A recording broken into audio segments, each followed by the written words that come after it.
He poured the entire pot of stew on Suswa's hair, and Suswa sat there without saying a word.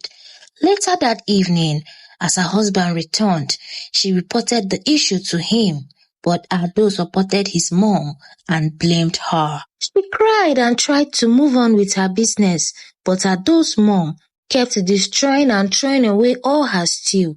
Suswa got fed up. Even when she tries to eat, Madame Rory would move to the kitchen and insult her. She also took over the kitchen and she started cooking for Ado. Mommy, why are you stressing yourself? Allow me to cook for my husband now. Go and sit down. Don't stress yourself. Shut up. Can you cook better than me? You think it's that nonsense you have been feeding him with?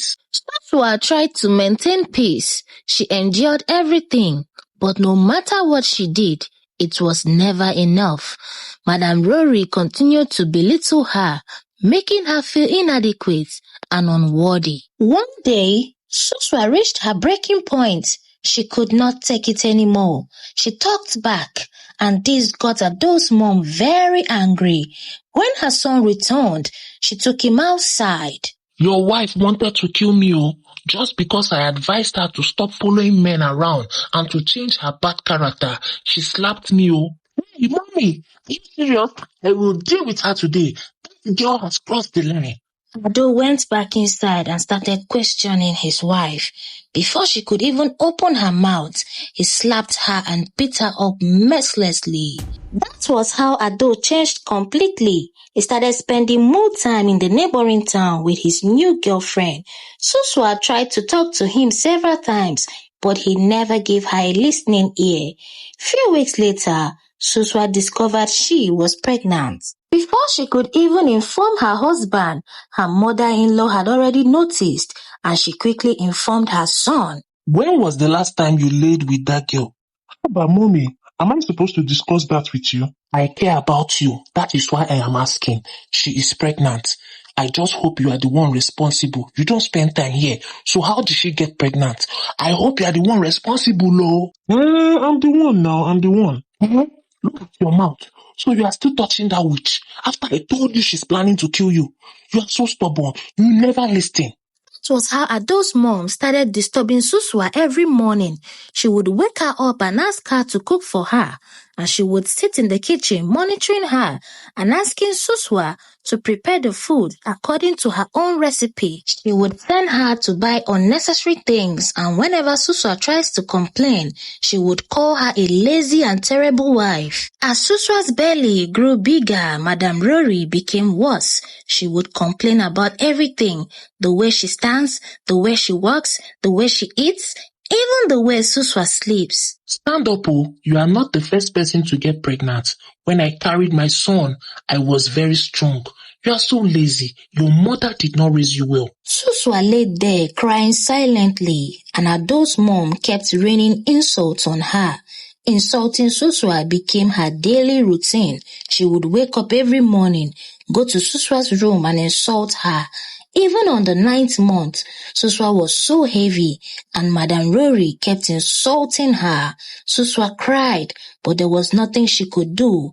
At this point, Ado was only coming back once in 2 weeks. Above everything, Suswa was excited about the coming of her child. She knew her companion was coming, and she would not be lonely anymore. One evening, as Ado returned, she begged him to sit and eat with her, just like they used to do. But Ado refused. He said he was sleepy and that he needed to rest. Suswa cried a lot that night, and the baby arrived that same night. As Ado sat on the bed, holding his child, he smiled, but his mother looked at him angrily and said, This child doesn't look like you. I wonder why you are smiling. And that was the last time Ado ever touched the baby. He even started spending more time at the neighboring town. This made Suswa very sad. Every night, she would sit outside, waiting for her husband to return. But there was no sign of Ado. One night, she thought to herself, You can't continue like this. I'm also running out of cash. I just have to start doing my business here in the house since they don't want me to go to the market. And that was how she started cooking around the neighborhood. But it was not easy. Whenever she was busy, That is when the baby would wake up and start crying. So she pleaded with her mother-in-law to assist her with the baby, and her wicked mother-in-law demanded for money. Of course, she paid her, and that became their weekly routine. This continued for a while, and Suswa was making so much money, her mother-in-law would sit beside her and say, "You see, when I gave you this advice, you were grumbling. Now see, it is paying off. I give the best advice in the whole world. You are making a lot of money. You are supposed to increase my payment too. Your child is a lot of work." Suswa would smile and continue with her cooking. Her customers kept increasing every day. So many people from her neighborhood and beyond kept coming to her spot to eat. Even her husband Ado noticed this, and he started pretending to assist her. He would collect money from her, go to the neighboring town and spend the money on his girlfriend. Every time, he would promise to return and spend the night with his wife and child. But every evening, Suswa would sit outside waiting for him, but Ado never shows up. Suswa would cry every night, but during the day, she would put on a smile and attend to her customers gracefully. One cold night, she sat outside with her baby. She had a deep thought, then a plan. Few weeks later, Suswa bought a car. Her mother-in-law and her husband stood outside looking at the car, so shocked. Later on, "I hope you bought the car in your husband's name. That is the right thing any good woman would do." but Suswa stood there smiling without saying a word. These days, all you do is smile. You don't even talk back at me anymore. I don't understand you, this girl. Even her husband Ado was already planning in his mind to come back the following week and take the car so he could use it and enjoy with his girlfriends. But Suswa shocked them. The next day, Madame Rory stood outside as she watched Suswa moving away with her child.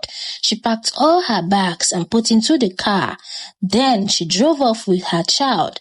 Suswa had already gotten a very nice place for herself and her baby. She also got a very good spot for her food business. The following week, Ado returned and his mom gave him the breaking news. He shouted and blamed her for everything.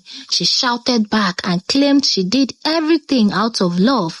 They had a really bad argument and Ado chased her away. As Suswa's business boomed, she got more workers, enjoying life and living happily with her baby, also hoping to find love again.